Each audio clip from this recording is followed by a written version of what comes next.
제목을 한번 같이 읽겠습니다. 바로 이분이 그분이십니다.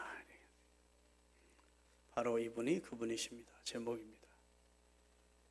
여러분, 사도행전에 몇 편의 설교가 나옵니다.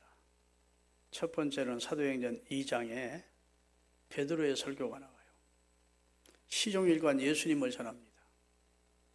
예수님은 하나님이 보내신 메시아다. 당신들이 십자가에 매달린 예수님은 하나님께서 보내신 우리의 구세주다. 그를 하나님께서 죽은 자 가운데서 살리셨다. 그리고 그에게 성령을 우리에게 그가 보내주셔서 우리가 성령을 받았다. 그리고 이 예수님을 통해서 우리 모든 인류가 구원 얻기를 원하고, 그리고 예수님은 심판자로 다시 오실 것이다. 시종일관 예수님을 전합니다. 베드로의 설교는 길지가 않았어요. 사도행전 2장에 나오는데, 그때 성령 충만받고 오순절날 은사 체험한 사람들의 모습을 보면서 세술에 취했다고 오해하는 자들에게 베드로가 일어서서 우리가 세술에 취한 것이 아니고 하나님께서 그 아들 예수를 통해서 약속한 성령을 우리에게 부어주신 것이고, 이 예수님은 하나님의 아들이시고 우리의 구원자신데 당신들이 십자가에 매달아 죽였다. 이런 내용으로 예수님을 시종일관 전했어요. 그랬더니 성령이 역사하니까 가슴 치면서 우리가 어찌할꼬 하고 주께로 돌아오도록 베드로를 통해서 안내받고, 그날 그리스도를 주로 영접한 자가 몇 명? 이렇게 하면 알지. 3,000명이나 됐다고요. 한번 설교해서 3,000명 회개하고 돌아오면 너무 좋을 것 같아. 교인들 수천 명 앉아있는 자리도 하나 회개 안 하는 사람들, 그런 설교가 많은데 어떻게 하나님이 강권적으로 역사했는지 3,000명이나 가슴 치면서 회개하고 세례받고 구원 얻는 역사가 나타났습니다. 베드로가 한 것일까요? 성령이 하신 것일까요? 성령이 하신 건데, 누구를 증거하니까? 예수를 증거하니까 예수의 영인 성령이 역사하신 겁니다. 예수님이 증거되는 곳에 성령이 역사합니다. 성령은 예수님과 별개의 영이 아니에요. 성삼위 가운데 한 분이고 예수님의 영입니다. 그렇기 때문에 예수님이 증거되는 곳곳에는 성령이 기사와 표적으로 혹은 사람을 감동시켜 구원하는 능력으로 성령이 임하시고 사람을 구원하는 역사를 이루어내십니다. 목회는 성령을 의지하는 것이고, 전도도 성령을 의지하는 것이고, 기도도 성령을 의지하는 겁니다. 우리가 조금 전에 찬송했지만 성령이여 우리여 기도드릴 때 우리 곁에서 일러달라고. 내가 기도할 바를 잘 알지 못하거든요. 그때 성령이 내 입술을 열어서 기도할 바를 깨우쳐 주십니다. 그런 신령한 세계까지 들어가시는 우리 양주신앙교회 성도들이 되시기를 바랍니다. 나는 한 번도 예수님이 기도 가르쳐 준 적이 없는데, 성령이 감동해 준 적이 없는데, 이런 분들은 낙심하지 마시고 그런 세계가 있다는 걸 인정하시고 그런 세계의 은혜를 구하십시오. 하나님이 어떤 사람에게 주시고 어떤 사람에게는 안 주시는 분이 아니고, 구하면 다 은혜를 주시는 분이 하나님이십니다. 믿습니까? 두 번째 설교가 스데반 집사의 설교가 나옵니다. 사도행전 7장에 나오는데 2절서부터 설교가 시작돼요. 사도행전 7장 2절서부터 스데반이 손짓하면서 설교를 시작했는데, 안타깝게도 그 설교가 길었어요. 그리고 정작 전해야 될 예수님은 전하려고 준비하는데 아이 더 이상 못 듣겠다 그러고 돌로 때려 죽여버립니다. 그래서 실제적으로는 설교의 성공은 못했어요. 열매가 없었으니까. 그렇죠? 베드로는 3,000명이 회개하는 열매로 하나님이 그 결과를 주셨는데, 스데반은 베드로 못지않게 장시간 하나님의 말씀으로 설교를 했는데 거의 다 구약적인 내용으로 그들을 깨우치는, 그들의 잘못을 지적하는 설교였습니다. 듣다 그렇지 않아도 지금 스데반이 이뻐서 듣는 겁니까? 아니면 돌에 때려 죽일 구실을 찾기 위해서 지금 변명할 수 있는 기회를 주어서 스데반이 지금 설교를 하는 입장이거든요. 설교라기보다는 예수님을 변증하는 겁니다. 자기가 갖고 있는 믿음과 예수 그리스도가 하나님의 아들이 우리의 주가 되심을 증거하려고 이제 사실은 변증하는 시간을 그에게 준 것인데, 정작 예수님께 대해서는 말하기도 전에 우리가 더 이상은 못 듣겠다고 귀를 막더니 돌을 들어 스데반을 때려 죽이게 됩니다. 순교하게 되죠. 스데반은 영광스러운 순교자가 되어서 천국에 올라갔습니다. 목사님, 그가 죽어서 천국에 올라간지 어떻게 알아요? 알 수 있습니다. 예수 스데반이 운명할 때 하나님 우편에 하늘이 열리면서 하나님 우편에 계신 예수님이 스데반을 받으시기 위해서 손을 벌고 계셨고, 아멘. 성경 여러 곳에 스데반이 구원받았고 순교자로서 사명을 잘 감당하는 위대한 하나님의 사람으로 초대교회 집사로 나옵니다. 그러니까 설교 실패해서 죽었다고 볼 수는 없고, 하여튼 정작 전하고 싶은 예수님을 전하지 못한 상태에서 설교 중간에 돌에 맞아 죽게 되죠. 근데 오늘 본문은 또 이제 바울의 설교입니다. 자, 첫 번째 누구 설교했다고요? 베드로의 설교. 베드로의 설교가 사도행전 전반부에 2번 나오고, 그 다음에 10장에 가서 고넬료에 가서 복음을 또 전할 때 고넬료의 집에 성령이 임하면서, 하여튼 베드로가 초반부에 설교할 때마다 하나님이 크게 역사했었어요. 스데반이 설교할 때는 열매는 없었고 도리어 순교하는 그런 안타까운 지경이 결과가 나옵니다. 그렇지만 스데반은 영광스러운 첫 평신도 순교자가 됩니다. 아멘. 여러분, 안인숙이라는 분이 쓴 책이 있는데, 죽으면 죽으리라, 그런 책과 죽으면 살리라는 책이 있는데, 그 내용을 보면 자기는 순교하고 싶었는데 순교를 못했다고, 나는 실패한 그리스도인이다, 그렇게 나와 있어요. 아마 그 당시는 박관준 장로님이나 주기철 목사님이 막 순교할 때 그 안희숙 여사도 순교를 그렇게 하기를 원했던 것 같아요. 그런데 자기에게는 기회가 없었다 하고 순교를 못한 것을 너무 안타까워하는 분까지 있었습니다. 지금 우리 같으면 이해가 됩니까, 안 됩니까? 아이고, 죽지 않고 살아서 너무 좋지 뭐, 이렇게 생각 안 했다고요. 그만큼 우리 앞서 간 신앙 선배들은 주를 위해 살다 주를 위해 죽는 것을 영광으로 여기고 그 상급으로 여겼습니다. 오직 천국에만 소망을 두었으니까 이 세상은 어차피 잠깐 살다 가는 것이고, 나그네 인생길에 천국에 가서 하나님 앞에 상 받고 거기서 영생 복락을 누리고 그것만 목표로 살았습니다. 그런데 지금 우리 시대의 성도들은 자꾸 이제 많이 변질돼서 세상과 짝하기를 좋아하고, 뭐 몸에 병만 들었다면 죽을까봐 막 벌벌 떨고, 의사의 입에서 말기암입니다 소리 나오면 사형 선고받은 거 같으면 절망하고 막 그러는데, 사실 엄밀히 생각하면 어차피 나그네 같은 인생을 살다 가는 건데, 앞서거니 뒤서거니 하면서 우리 모두 하나님 앞에 갈 텐데 그렇게 절망할 필요는 없다고 생각해요. 진짜 신앙인이라면 아멘 할 때까지 기다리는 거죠. 진짜 참 신앙이라면 진짜 천국과 하나님의 상급과 영생의 복락과 주와 함께 영원히 사는 생명과로 충만한 생명수가 흐르는 온갖 보석으로 가득 차던 우리를 위한 새하늘과 새 땅에 준비되어 있다는 사실을 확실히 믿는다면, 아유, 앞서가니 뒤서가니 하며 가는 겁니다. 요즘 누구 안 보이대? 아무개 안 보여? 그러면 갔어 하면 간 거예요. 어디 간 겁니까? 그분 가셨어요. 그 사람은 돌아가셨다 소리요. 나 어제 안산에서 목회 잘하시는 어떤 목사님이 지금도 생존해서 열심히 은퇴하시고 부흥회하는 줄 알았더니 그분 돌아가셨어요. 그래. 나 충격을 받아요. 사실인지 확인하려고 안산에서 목회하시는 목사한테 전화를 했더니 전화가 안 돼서 못했는데, 나는 사실이 아니기를 바랍니다. 그분은 좀 더 사시면서 더 복음을 열심히 전해야 돼요. 안산에 동산고등학교를 만들고 안산 동산교회를 목회하시다가 원로 목사로 사역하시는 김민중 목사님이 돌아가셨다 소리 들으니까 깜짝 놀란 거예요. 헛소문이기를 바랍니다. 여하튼 다 가는 겁니다. 이 명절새 곧 수요예배 왔더니 맨 가는 얘기 그거 진짜 듣기 싫어한다고 하더라고.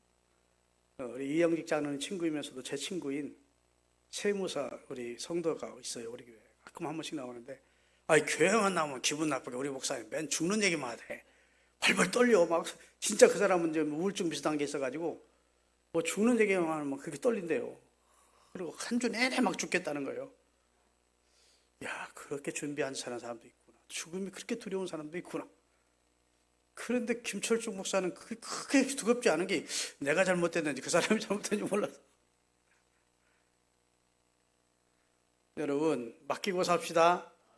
염려도 맡기고 자식도 맡기고 생명도 맡기고 하나님께 맡기고 사는 거지. 그게 믿음 생활이지. 하여튼 이제 사도 바울이 안디옥 교회의 파송을 받아서 바나바와 함께 어디를 갔죠? 처음에 밀레도라고 하는 섬으로, 밀레도가 아니고 어디지? 그 섬에 갔어요. 거기 가서 구브로 키프로스라고 하는 구브로 섬에 가서 복음 전했습니다. 그리고 안식일을 맞은 거예요. 안식일을. 거기서 이제 복음을 전하고 그리고 나와서 배 타고 다시 버가에 와서 버가에서 동북쪽으로 올라가면 거기 비시디아 안디옥이라는 곳에 있다는 겁니다. 비시디아 안디옥. 자, 지금 파송된 교회도 어느 교회죠? 안디옥 교회야. 근데 여기는 수리아 안디옥 교회이고 비시디아 안디옥 교회가 위에 있었던 겁니다. 여러분, 지명이 우리나라에도 지명이 같은 데가 있나요? 없나요? 있지요. 옛날에는요, 안디오코스라고 하는 옛날에 황제가 있었어요. 그래, 안디오코스, 그다음에 필립이라는 황제들 때는 빌립보라는 성이 많고, 그다음에 안디오코스라는 사람의 이름을 황제 이름을 따서 안디옥이라는 도시를 만들고 안디오코스라고 하는 이름을 지었다고요. 그래서 사도 바울을 파송한 안디옥은 수리 안디옥이고, 지금 사도 바울이 구브로를 거쳐서 동북쪽으로 올라가 지금 다시 선교를 하기로 결정하고 선교하는 곳은 비시디 안디옥이라고요. 우리나라도 여기 경기도 광주가 있고 저 밑에 가면 호남 광주가 있습니다. 그렇죠? 어떤 죄인이 검사 앞에 끌려왔대요. 너 무슨 짓 했어? 그 이제 성폭행 미수로 끌려온 거예요. 근데 말 들어보니까 고향 사람 같은 거, 너 고향이 어디야? 강주입니다. 그래. 우리 고향 사람이구만. 그래, 그 짓은 했냐? 아니, 못했지요. 못하고 잡혀와서 억울하게? 이런 안타까운 일이다. 방면시키려고 자기 고향 사람이라고 생각하고. 그게 강주 어디냐 했더니 경기도 광주입니다. 야, 이 새끼야. 그래가지고 그런 뽀빠 이상용 씨가 하는 그 코미디가 있습니다. 그러니까 이름이 같은데 실상은 지역은 전혀 다른 데가 있죠. 여기 지금 바울과 바나바가 전도하러 선교하러 간 곳이 어디라고요? 비시디아 안디옥에서 안식일을 맞은 겁니다. 안식일은 유대인들은 다 안식일은 회당으로 모인다고요.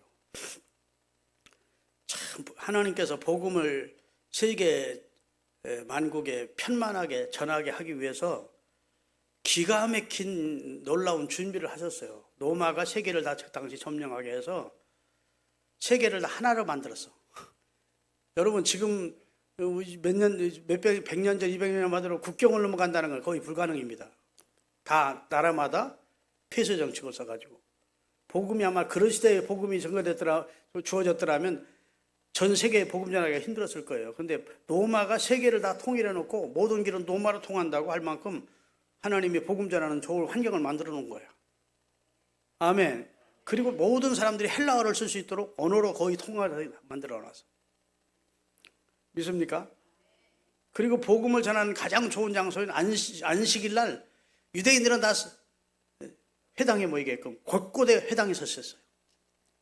그런데 유대인들만 모이는 게 아니라 유대교회에 입교한 이방인들도 그 회당에 모인 겁니다.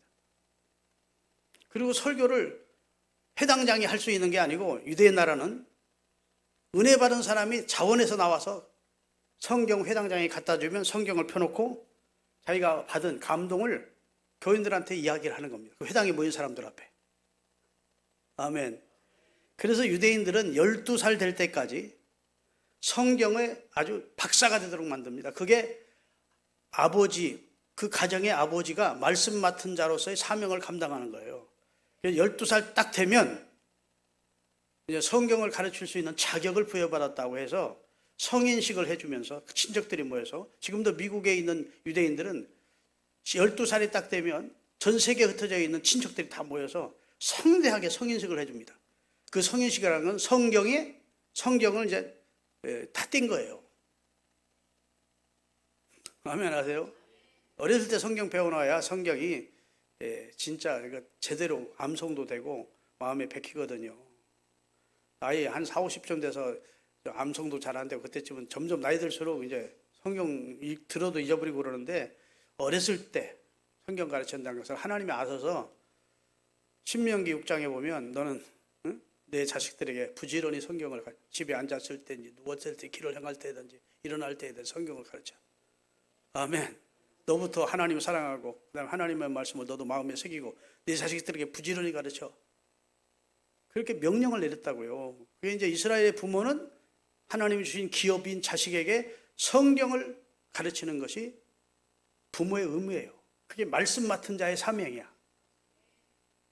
아멘. 그래서 12살만 되면 성경을 가르칠 자격이 주어집니다. 강좌장에 서서 자기가 깨달음이 있으면 성경 펴놓고 성경을 강론하면 나이 많은 유대인들도 다 앉아서 아멘 아멘 하고 듣는 겁니다. 근데 예수님께서 12살 때 어디 가시죠? 성전에 가신 거예요. 문을 따라서.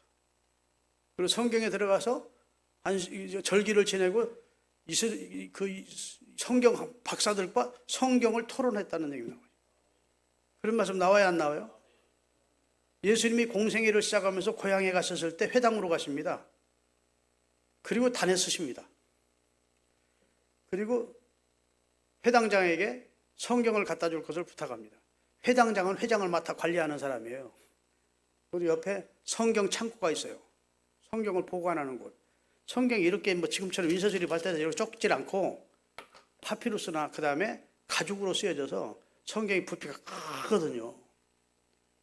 이사야서를 가져올 것을 부탁하고 이사야서를 갖다가 예수님이 이사야서 53장을 딱 핀 겁니다. 그가 찔리면 우리 허물이고 그가 상하면 우리 죄악 때문이고 아멘.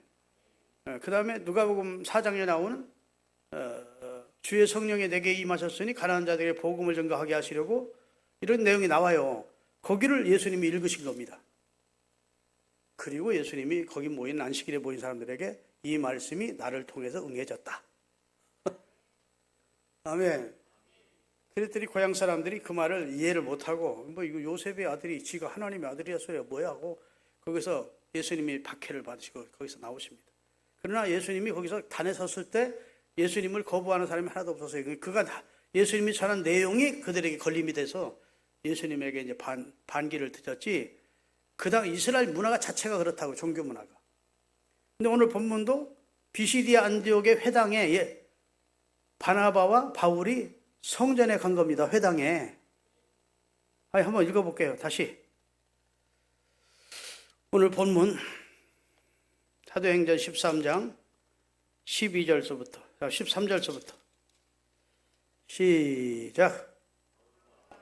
동행하는 사람들이 바보에서 배 타고 밤빌리아에 있는 버가에 이르니 요한은 그들에게서 떠나고 예루살렘에 돌아가고 그들은 버가에서 나아가 비시디아 안디옥에 이르러 안식일에 회당에 들어가 앉으니라. 율법과 선자의 글을 읽은 후에 회당장들이 사람을 보내어 물어 이르되 형제들아 만일 백성이 권할 말이 있거든 여기 설교할 수 있는 사람이 있거든 성경을 가르칠 만한 그런 자격이 있는 사람이 있거든 또 마음에 감동돼서 성경에 한 주간 살면서 은혜를 받은 분들이 있거든 한 강대상에 서서 말씀 전해주시오 한 거예요. 이해됩니까? 그때 바울이 성큼성큼 걸어서 강단에 나간 겁니다. 나가서 손짓하면서 예수 그리스도를 소개한 거예요. 구약에 이렇게 우리 조상들을 하나님이 선택하시고 이 애굽에서 건져내시고 광야를 통과하시고 가나안에 들어가게 하시고 그리고 다윗의 후손 중에 메시아를 보내겠다 하시고 그 마음에 합한 다윗을 통해서 메시아이신 예수님을 보냈다. 그러면서 이제 예수님에 대해서 쭉 전한 겁니다. 성경에 예언된 그분이 바로 이분입니다. 이분 예수님이십니다. 아멘. 세례요한이 와서 열심히 증거했던 세상 죄를 지고 간다는 그분이 바로 이분이십니다. 이 예수님이십니다. 그러면서 우리가 믿고 구원받아야 될 이름은 예수님입니다. 그분이 바로 하나님이 보내신 그분, 우리가 지금도 기다리고 있는 메시아, 그분은 이미 얼마 전에 오셔서 우리 죄를 담당하시 십자가에 달려 죽으셨고 부활하셨고 승천하셨고, 이제 이 복음을 전하려고 제가 이곳에 온 겁니다. 예수님을 믿어야 죄 사함을 받고 구원 얻습니다. 이 복음을 전한 겁니다 지금. 그랬더니 은혜가 됐든지 다음 주일에도 와서, 다음 도안식일에도 와서 말씀을 계속 전해주시오 했다는 거예요. 그러니까 베드로가 설교했을 처럼 막 가슴치며 회개하는 역사는 안 나타났고, 그렇다고 스데반에게 나타난 것처럼 막 반감을 가지고 죽이려고 하는 안 했고, 요즘 목사님들이 설교하는 것처럼 좀 은혜가 됐던가 봐요. 감동이 한 번 더 들었으면 좋겠다 했다는 거예요.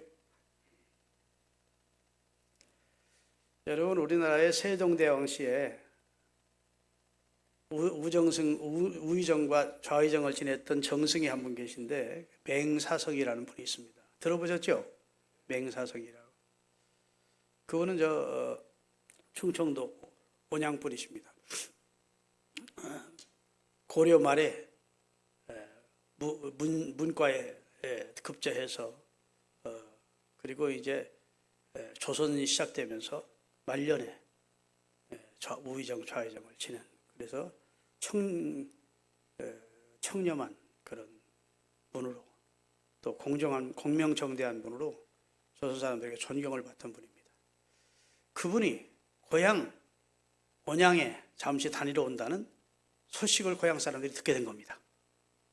그러니까 우리 마을의 자랑인 정승이 온다니까 마을 사람들이, 야, 우리 마을의 자랑인 그 어른이 오면 우리가 길을 좀 닦아놓자. 그리고 나가서 뭐 길도 닦고 청소도 하고, 그리고 그분이 온다는 날 시간 맞춰서 다 연도에 도로에 서서 그분이 오기를 기다리고 있었습니다. 그랬더니 기다리는 맹정승은 오지 않고 어떤 노인이 송아지를 타고 이렇게 오시는 거예요. 그래가지고 자기들이 닦아놓은 길을 저벅저벅 걸어가려고 그러니까, 동네 어른들이 이제 기분이 나쁜 겁니다. 야, 엄마야! 당신이 지나갈 거리 아니야, 거기! 에? 거지가 왜 지나가는 식으로 막 공격을 해댄 겁니다. 에? 여기는 귀한 분이 지금 지나가시기 위해서 우리가 길 닦아놓고 청소해놓고 진부인데 왜 당신같이 재수없는 사람이 그 앞을 지나가느냐고 막 공격을 해댄 거예요. 그러는 가운데 어떤 한 분이 그 맹사성이라는 분을 알아본 친척이 나와서 탁 나타나더니, 여러분이 기다리던 맹사성 정승님이 바로 이분이십니다. 그랬대. 성경에 보면요, 예수님이 바로 우리가 기다리던 메시아입니다. 이 내용이 많아요. 아멘.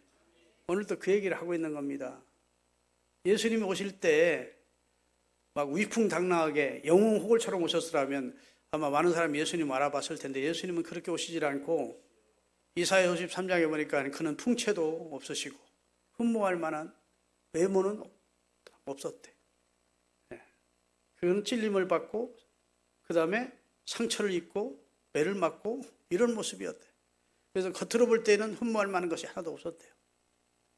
아멘. 위풍당당하게 영웅호걸로 탁 나타나고 짠하고 왕족으로 귀족으로 서기관 가운데 율법사 가운데 함부로 딱 나타난 게 아니고, 성경에 보니까 예수님은 겉으로 볼 때 흠모할 것도 없었지만 자기를 낮추고 죽기까지 복종하여 인간의 육체를 입고 가장 비천한 모습으로 이 세상에 오셨대. 그들이 못 알아본 겁니다. 유대인들은 그런 메시아를 기다린 게 아니고 정시적으로 이 로마의 압제에서 우리를 해방시켜줄 메시아를 기대하고 있었는데, 자기 생각들과는 전혀 다른 예수님은 영원한 죄와 사망에서 우리를 구원하실 메시아를 하나님이 예수를 통해 보내신 겁니다. 그런데 우리가 기대하는 그런 메시아가 아니었다고. 예수님 오실 때는 그냥 우리와 똑같은, 그리고 태어난 것도 자기들은 뭐 예루살렘 왕궁이나 이런 데서 태어나면 더 믿을만 했을 텐데, 아니 나사렛 같은 변변치 않은 촌동네에서 무슨 선한 것이 나겠느냐? 변변치 않은 인물이 무슨 나사렛에서 나올 수가 있어? 그래서 사실상은 예수님이 나사렛 태생입니까? 베들레헴 태생입니까? 베들레헴에서 나셨죠. 예수님이 베들레헴에서 나신 분이라는 사실만 아는 그런 성경학자들이었더라면 베들레헴에서 예수님이 메시아로 오신다는 사실이 성경에 예언되어 있나요? 없나요? 예언되어 있다고. 너 유대 땅 베들레헴아 너는 비록 유다 고을 중에 작을지라도 내게서 이스라엘 인류를 구원할 자가 나리라고 예언되어 있었고, 예수님이 태어나던 날 헤롯 왕궁으로 들어갔던 박사들이 왕이 나셨다고 그러자 헤롯이 성경 박사들을 헤롯 왕이 불러놓고 메시아가 어디서 났겠냐 했더니 베들레헴에서 나십니다. 성경에 그렇게 인됐습니다. 그래서 베들레헴 어린아이들이 엄하게 2살 이상은 다 죽게 되는 그런 얘기가 성경에 나오죠. 그러니까 베들레헴 출신인 줄만 알았더라도 그건 조금 많은 사람이 예수님을 알아봤을 텐데 예수님이 나사렛에서 자라셨거든요. 그러니까 나사렛에서 무슨 선한 것이 나겠느냐. 그러면서 예수님이 메시아 되심을 인정하지 않고 믿으려 하지 않은 것이 당시 유대 땅 모든 유대인들의 그 마음이었고 그들의 정서였다고요. 아멘. 근데 그분이 우리 가운데 이렇게 오신 겁니다. 따라합시다. 하나님께서 인간의 타락 후에 보내심과 약속했던 메시아가 바로 예수님이십니다. 23절 오늘 본문 읽겠어요. 23절. 하나님이 약속한 대로 이 다윗이라는 사람의 후손에서 이스라엘을 위하여 구주를 세우셨으니 그분이 곧 예수님이십니다. 다윗의 후손으로 이 땅에 오신 분, 다윗에게 내 자손이 영원히 위에 앉을 것이라고 영원한 왕으로 이 세상에 오시는 분, 이새의 줄기에서 한 싹이 나서 인류를 구원하는 메시아가 되신다고 하신 약속을 성취시키러 오신 분 믿습니까? 처녀가 잉태하여 아들을 낳아 인류를 구원할 자로 이 세상에 보내시게 될 것이라고 예언된 그분이 예수이십니다. 이렇게 지금 바울이 피시디아 안디옥 회당에 모인 사람들에게 설교를 한 겁니다. 이스라엘 백성은 선지자 이사야의 예언 후에 700년 동안 메시아의 출현을 고대하고 있었다고요. 그리고 이미 예수님, 지금 바울이 선교를 나갔을 때에는 예수님이 다녀가셨어. 그런데 그들은 지금 그들 당시 메시아를 기다리고 있었어. 그러니 바울의 입장은 얼마나 안타까운 일입니까? 여러분 벌써 오셨다 가셨어요. 그러면서 성경을 들어서 그분이 바로 이분이에요 라고 말씀을 하시는 거예요. 할렐루야. 여러분과 저는 예수님만 메시아로 믿고 예수님만 사랑하고 예수님만 순종하고 따라가기로 결심하시기를 바랍니다. 내 인생을 책임져 주실 분, 그분이 바로 이분입니다. 믿습니까? 날 죄와 사망에서 천국으로 인도해 주신 분, 그분이 바로 이분이십니다. 누구? 예수. 25절 보면 세례 요한 얘기가 나옵니다. 다 같이 25절. 요한이 그 달려갈 길을 마칠 때 말하되 너희가 나를 누구로 생각하느냐? 나는 그리스도가 아니라 내 뒤에 오시는 이가 있으니 나는 그 발에 신발끈을 풀기도 감당치 못하려 했으니 형제들아, 아브라함의 후손과 너희 중 하나님을 경외하는 사람들아, 이 구원의 말씀을 우리에게 보내셨거늘 하면서 세례 요한이 증거한 자신 뒤에 오시는 자기는 물로 세례를 주지만 그분은 불과 성령으로 세례를 주시는 분, 나는 예수님과 비교하면 그의 신발끈을 풀기도 부족한 분, 그분은 성하셔야 되고 나는 쇠해야 된다는 분. 아멘. 그분은 빛이고 나는 그 빛이 아니라고, 나는 그 빛을 이 세상에다 빛 대신 예수님을 전하러 온 사람이다. 이렇게 전하면서 끝까지 누구만 전했죠? 요한은 예수 그리스도만 전했습니다. 그러다가 세상 죄를 지고 가는 저분은 세상 죄를 지고 가는 하나님의 양이시라고 소개하면서 예수 그리스도가 주되심을 생명 다하기까지 전한 사람이 누구예요? 세례 요한이요. 세례 요한이 증거한 이분이 바로 그분이십니다. 예수예요. 세 번째로 따라합시다. 유대인들이, 관원들이 십자가에 매달아 죽인 예수가 바로 메시아입니다. 그 얘기를 하는 거예요. 지금 바울이 27절에서 28절까지 예루살렘에 사는 사람들과 그의 관리들이 예수와 몇 안식일마다 애우는 바 선지자의 말을 알지 못하므로 예수를 정죄하여 선지자들이 예수를 십자가에 못 박아 죽게 될 것이라고 한 것이 그냥 성취돼 버렸대. 죽일 죄를 하나도 찾지 못하였으나 빌라도에게 죽여달라고 청하였으니 성경에 그를 가리켜 기록한 말씀을 다 성취시키려고 한 것이라. 후에 나무에서 내려다가 무덤에 묻었으나 하나님이 그를 죽은 자 가운데 살리셨다. 다시 말해서 유대인들이 십자가에 매달아 죽도록 한 분이 바로 하나님의 아들 예수시다. 시골 출신인 예수라는 한 목수 청년이 가끔 예루살렘에 나타나서는 폭탄 선언을 한 겁니다. 내가 하나님의 아들이라고. 기적도 행하여 많은 추종자들을 갖는다는 소문을 유대인 종교 지도자들이 들었습니다. 그러나 대단치 않은 인물로 치부해 버렸습니다. 그 출신이 너무 미천해서 문제 자체가 될 수 없다고 생각한 겁니다. 사실 그 청년 예수는 갈릴리 나사렛 태상이 아니었어요. 베들레헴 출신이었습니다. 그리고 이 청년은 서기관이나 바리새인이나 왕족이나 귀족이나 유명 문중의 출신도 아니었습니다. 더구나 예루살렘 상류층과는 전혀 교분이 없는 겨우 가난한 자와 병든 자와 부녀들과 어울리는 사람이어서 대수롭지 않게 여기고 상관하지 않았습니다. 그런데 어느 날부터 그의 인기가 점점 상승하는 겁니다.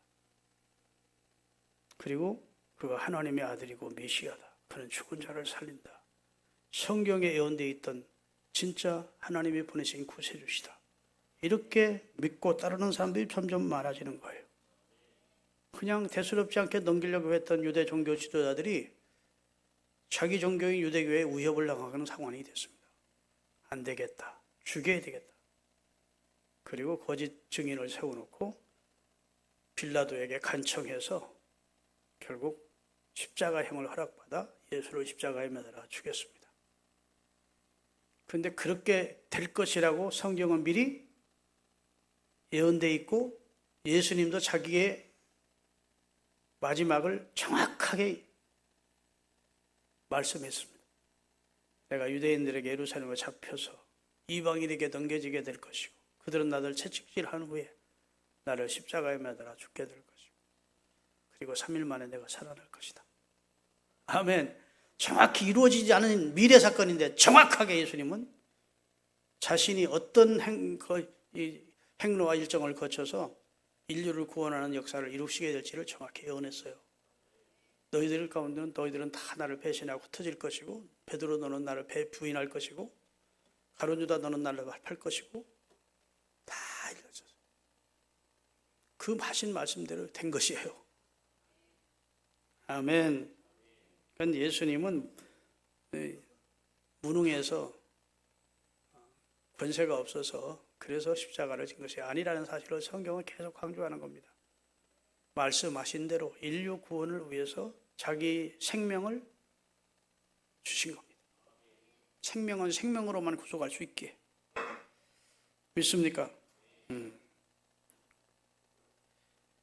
마지막으로 따라합시다. 우리 죄를 사하시고 의롭다 하실 분은 오직 예수님이십니다. 이 얘기를 바울이 한 겁니다. 우리 죄를 사하시고 우리를 의롭다 하시고 구원해 주실 분은 예수님밖에 없습니다.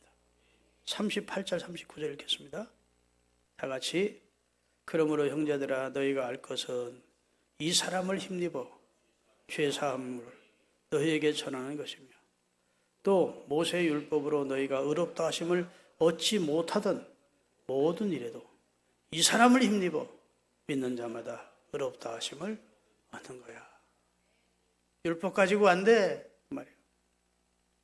너희의 선행이나 행위 가지고 안 돼. 그런 길이 있다면 예수님이 굳이 오셔서 십자가를 질 필요가 없었다. 그런 길로 구원할 수 인간 존재가 아니게 당신의 아들이 희생을 통해서 우리를 구원하셨기 때문에 우리 죄를 사하시고 의롭다 하신 예수님을 믿어야 구원을 얻는다. 아멘. 죄는 오직 피로서만 씻을 수 있습니다. 그게 하나님의 원칙입니다. 생명의 피에 있으므로 피가 죄를 속한다. 여러분, 세제는, 웬만한 세제는 그거 버려놓고 세제 가지고 닦으면 다 더러운 옷감에 묻었던 것들이 다 치워집니다. 세제, 세탁기가 깨끗게 하죠. 그러나 죄는 세제나 세탁기로 깨끗게 할 수 없어요.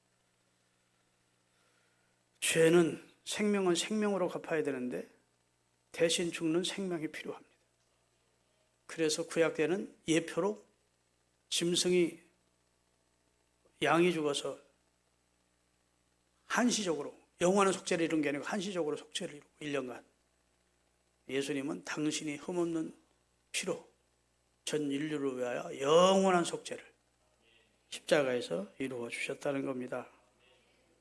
여러분, 우리가 깨끗해서 구원 얻을 수 없기에 의인은 없나니 하나도 없기에 그러기에 여기에 대속이 필연적으로 필요하게 됩니다. 대속이. 하나님께서는 죄 없는 피를 등장시켜서 율법이나 그 밖에 다른 어떤 종교의 힘으로 속할 수 없는 인간의 죄를 씻어주시기로 작정하시고 당신의 아들을 대속죄로 내주신 겁니다. 우리 인생의 인도자, 구원자 되시는 예수님밖에 없습니다. 내 인생의 짐을 맡아줄 분도 예수님밖에 없습니다. 내 죄를 대신하신 분도 예수님밖에 없습니다. 나를 씻어 의롭게 해주신 분은 예수님밖에 없습니다. 그렇다면 이제 세 가지를 결심해야 돼요. 첫째, 종교적인 방황을 그만하셔야 돼요. 이단에 절대 속을 필요가 없어요. 다른 종교에 귀를 기울일 필요가 없어요. 아멘. 내가 곧 길이요 진리요 생명이니 나를 통해서만 구원 얻는다. 어디 다른 데 달리 길이 있다고 생각하지 마시라고. 예수밖에는 구원이 없습니다.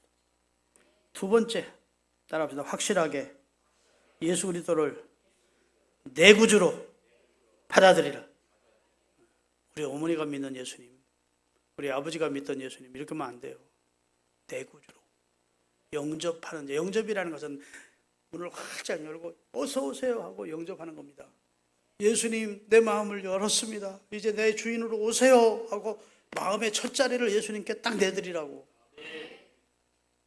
예수님이 나의 주인이십니다. 이렇게 예수님을 확실하게 영접하라고. 마지막으로 따라합시다. 이 사실을 힘써 증거하며 살자. 나는 예수님 통해서 구원 얻었고 당신도 예수 믿어야 구원 얻는다는 사실을 전해달라는 것이 예수님의 마지막 부탁입니다. 이 사실을 전하며 살아야 돼요. 그리스도는 비밀이래, 성경에 보니까. 비밀은 누구나 다 아는 게 아니에요. 아는 사람이, 먼저 발견한 사람이 알려주어서 알리는 거예요. 예수는 비밀이기에 스스로 예수를 알아서 구원 얻을 사람은 이 세상에 하나도 없어요. 밭에 감추었던 보배인 예수님을 우리가 발견한 후에 이분이 메시아입니다. 이분이 구원자입니다 하고 우리에게 알려주래요. 그 사명하라고 우리에게 사명도 맡기시고 교회도 세워주시고 하는 거예요. 기도하시겠습니다.